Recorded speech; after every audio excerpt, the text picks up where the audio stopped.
Hello friends, ಎಲ್ರಿಗೂ ನಮಸ್ಕಾರ. ನಾನು ಇವತ್ತು ಮಾವಿನಕಾಯಿ ಉಪಯೋಗಿಸಿಕೊಂಡು ಬೇಳೆ ಸಾಂಬಾರ್ ಮಾಡಿದ್ದೀನಿ. ಸಿಂಪಲ್ ಆಗಿ 5 ನಿಮಿಷಕ್ಕೆಲ್ಲ ರೆಡಿ ಆಗುತ್ತೆ.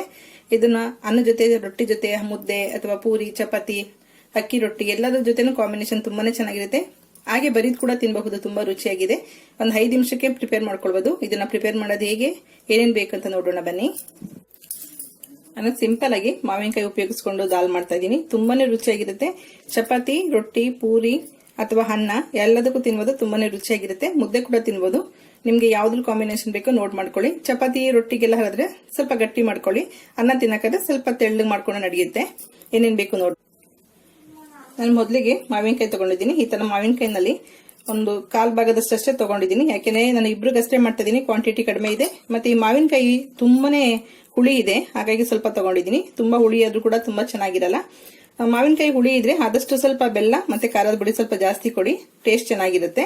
ಮಾವಿನಕಾಯಿನಲ್ಲಿ ನೀವು ಸಣ್ಣದಾಗಿ ಕೂಡ ಪೀಸ್ ಕಟ್ ಮಾಡ್ಕೊಳ್ಬಹುದು, ಸಿಪ್ಪೆ ಸಮೇತ ಕೂಡ ಹಾಕೊಳ್ಬಹುದು, ಸಿಪ್ಪೆ ತೆಗೆದಿ ಕೂಡ ಉಪಯೋಗಿಸ್ಕೊಳ್ಬಹುದು. ನಿಮ್ಮ ಇಷ್ಟ ಹೇಗಿರುತ್ತೆ ಆ ರೀತಿ ಮಾವಿನಕಾಯಿ ಉಪಯೋಗಿಸ್ಕೊಳ್ಳಿ. ನಾನಿಲ್ಲಿ 1 ಸ್ಪೂನ್ ಅಷ್ಟು ತುಪ್ಪ, 1 ಸ್ಪೂನ್ ಅಷ್ಟು ಎಣ್ಣೆ ತಗೊಂಡಿದ್ದೀನಿ. ಮಸಾಲಾ ಐಟಮ್ಸ್ ಏನು ಇಲ್ಲ, ತುಂಬಾ ಸಿಂಪಲ್ ಆಗಿದೆ. ಖಾರದ ಪುಡಿ 3/4 ಸ್ಪೂನು, ಧನಿಯಾ ಪುಡಿ, ಪ್ಯೂರ್ ಧನಿಯಾ ಪುಡಿ 3/4 ಸ್ಪೂನು, ಬೆಲ್ಲ ಒಂದ್ ಸ್ವಲ್ಪ, ಒಂದು ಅರ್ಧ ಸ್ಪೂನ್ ಅಷ್ಟು, ಹಳದಿ ಪುಡಿ 1/4 ಸ್ಪೂನ್ ಅಷ್ಟು, ರುಚಿಗೆ ತಕ್ಕಷ್ಟು ಉಪ್ಪು ತಗೊಂಡಿದ್ದೀನಿ.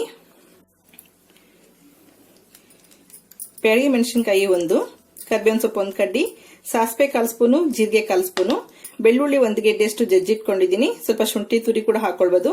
ಈರುಳ್ಳಿ ಬಿಗ್ ಸೈಜ್ 1 ಈರುಳ್ಳಿನ ಆದಷ್ಟು ಸಣ್ಣದಾಗಿ ಕಟ್ ಮಾಡಿ ಇಟ್ಕೊಳ್ಳಿ, ತುಂಬಾ ಚೆನ್ನಾಗಿರುತ್ತೆ ಗ್ರೇವಿ. ನಾನಿಲ್ಲಿ ಬೇಳೆನ ಬೇಯಿಸಿಟ್ಕೊಂಡಿದ್ದೀನಿ.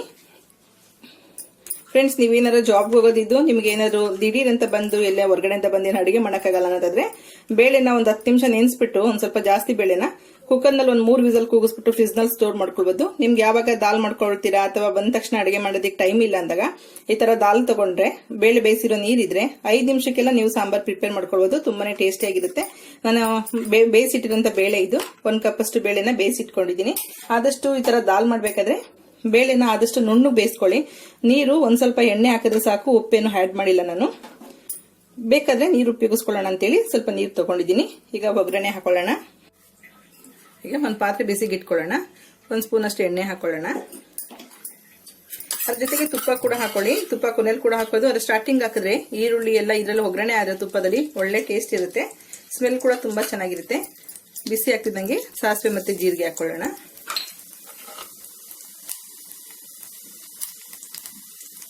ಸ್ವಲ್ಪ ಸಾಸಿವೆ ಸಿಡಿಬೇಕು. ಬೆಳ್ಳುಳ್ಳಿ,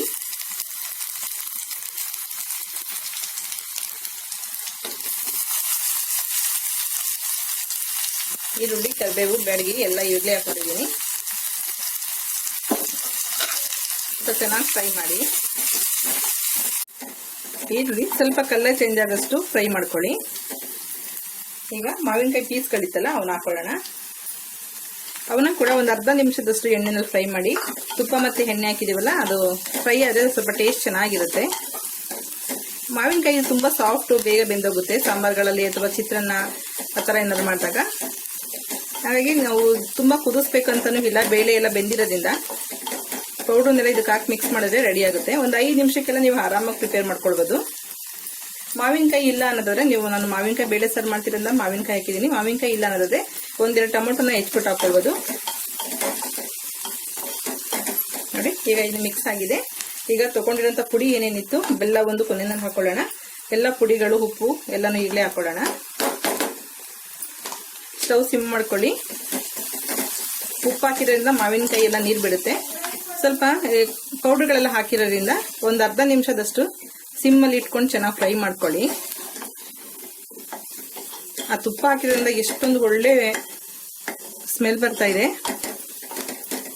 ಸಿಮ್ಮಲ್ಲಿ ಇಟ್ಕೋಬೇಕು. ಸಿಮ್ನಲ್ಲಿ 1 ನಿಮಿಷ ಫ್ರೈ ಮಾಡಿದ್ದೀನಿ ಪುಡಿಗಳನ್ನೆಲ್ಲ.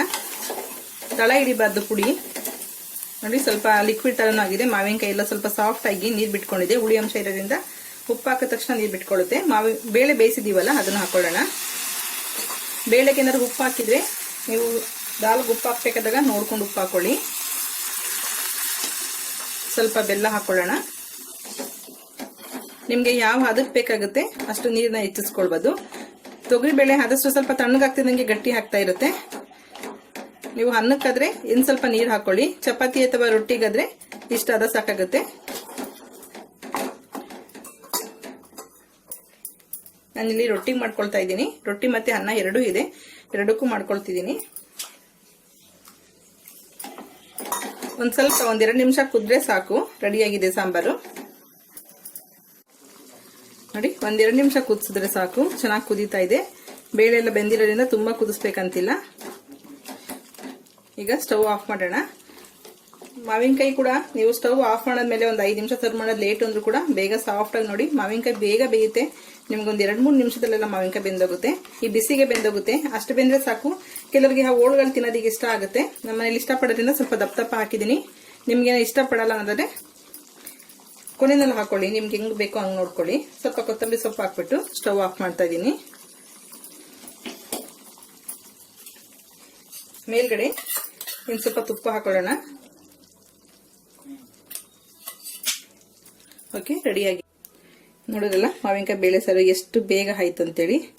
ತುಂಬಾ ಒಳ್ಳೆ ಘಮ ಅಂತಿದೆ. ಮತ್ತೆ ಈ ಮಾವಿನಕಾಯಿ ಹುಳಿ, ಬೆಲ್ಲ, ಉಪ್ಪು, ಹುಳಿ, ಖಾರ ಎಲ್ಲ ಮಿಕ್ಸ್ ಆದ್ರೆ ಆ ಅಡುಗೆಗಳು ತಿನ್ನೋದಕ್ಕೆ ತುಂಬಾ ರುಚಿಯಾಗಿರುತ್ತೆ. ತುಂಬಾನೇ ಚೆನ್ನಾಗಿದೆ. ಹೀಗೆ ಬರೀ ಸಾಂಬಾರ್ ಕೂಡ ತಿನ್ಬಹುದು ನೀವು, ಯಾವ್ರ ಜೊತೆ ನಂಚ್ಕೊಳ್ಳದೆ ಕೂಡ. ಅಷ್ಟೊಂದು ರುಚಿಯಾಗಿದೆ. ಮನೇಲಿ ನೀವು ಕೂಡ ಒಂದ್ಸಲ ಟ್ರೈ ಮಾಡಿ ನೋಡಿ. ಓಕೆ ಫ್ರೆಂಡ್ಸ್, ಸಿಂಪಲ್ ಆಗಿ ಮಾಡಿರೋಂಥ ಮಾವಿನಕಾಯಿ ಬೇಳೆ ಸಾರು ಇಷ್ಟ ಆಗಿರೋ ಲೈಕ್ ಮಾಡಿ, ಶೇರ್ ಮಾಡಿ, ಸಬ್ಸ್ಕ್ರೈಬ್ ಮಾಡಿ. ಈ ರೆಸಿಪಿಗೆ ಸಂಬಂಧಪಟ್ಟಂಗೆ ಏನಾದ್ರು ಅಭಿಪ್ರಾಯಗಳಿದ್ರೆ ಕಾಮೆಂಟ್ ಬಾಕ್ಸ್ ಅಲ್ಲಿ ಹಾಕಿ. Okay, bye, thank you.